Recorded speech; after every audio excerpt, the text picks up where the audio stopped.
want the truth? You are not weak. You were trained to stay weak. People who have never been betrayed, who have never been ignored, who have never been replaced, are the ones who taught you confidence. They sell hope. I sell control. In this video, I'm not here to make you feel better. I'm here to make you dangerous, to your fear. If you've been betrayed, if you've been underestimated, if you've been silently swallowing your anger, good. Pain sharpens perception, and perception is power.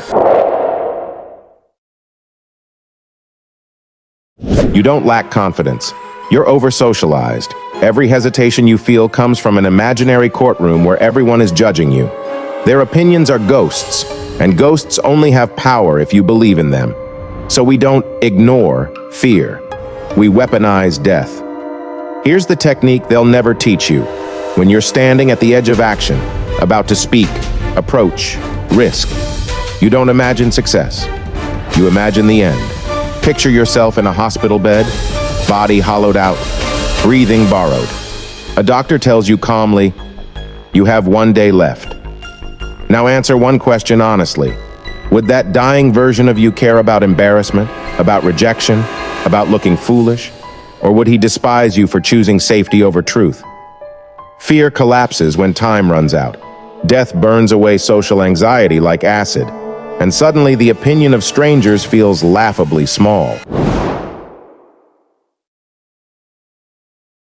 Your mind is a horror filmmaker with no budget constraints, so we take control of the script.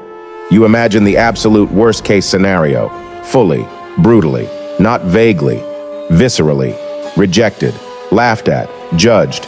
Then you ask the only question that matters. Will this kill me? If the answer is no, and it almost always is, then fear loses its authority. Regret, however, doesn't fade. It rots. You can survive humiliation. You don't survive a life unlived. One scars your ego, the other amputates your soul. Choose wisely. You want them. You hesitate. In your head, rejection becomes public execution. So let's do it properly. Visualize yourself never acting. Years pass. You watch them choose someone else, someone weaker, someone loud and careless, and you're invisible. Again. Now compare the pain, one moment of discomfort, or a lifetime of silent self-betrayal. Exactly. You're afraid to step forward, to perform, to be seen. So imagine failing catastrophically. Imagine it goes wrong, so wrong people remember. And then imagine this truth. The world keeps moving. People forget.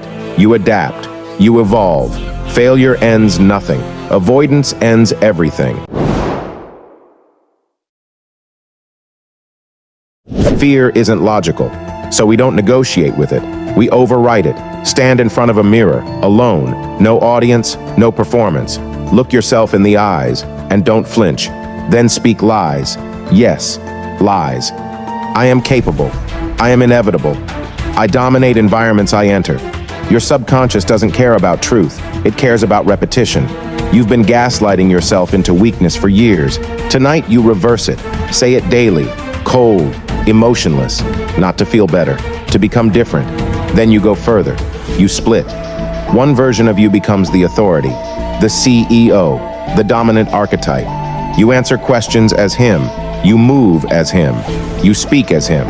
Identity is rehearsal, and confidence is a role you either practice or never earn. Your body speaks before your mouth does. So you stop apologizing with your posture. Stand tall. Take space. Slow movements. Power isn't aggression. It's lack of urgency. When you shake hands, you don't rush. You don't squeeze. You hold. One extra beat. Not to intimidate. To signal comfort in control. People feel it instantly, even if they don't understand why. Most people fight for attention. Amateurs, you redirect it. A controlled pause, a measured silence, a subtle interruption at the right moment. Silence creates pressure. Pressure creates authority. When you speak after silence, people listen because their nervous system is already engaged. Here's a truth most don't realize. Immediate friendliness feels cheap. Instead, eye contact first, neutral expression, 1 second pause, then a slow, deliberate smile. It signals choice, not, I like everyone, but I chose you. That single second changes perception more than 1,000 compliments. Until your identity stabilizes, you borrow.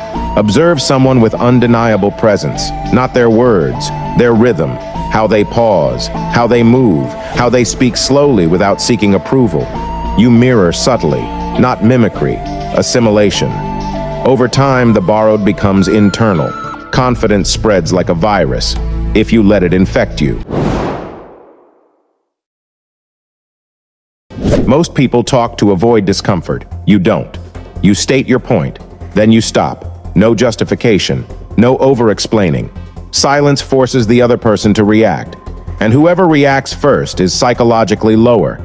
In negotiations, in conversations, in life, stillness wins. This isn't about becoming loud, or manipulative, or cruel. It's about becoming unshakable. You were ignored because you were predictable. You were underestimated because you sought permission. That version of you is over. You don't need approval. You need alignment. And when your inner world hardens, the outer world follows. Darkness isn't evil. It's clarity without illusion. Use it, and don't look back.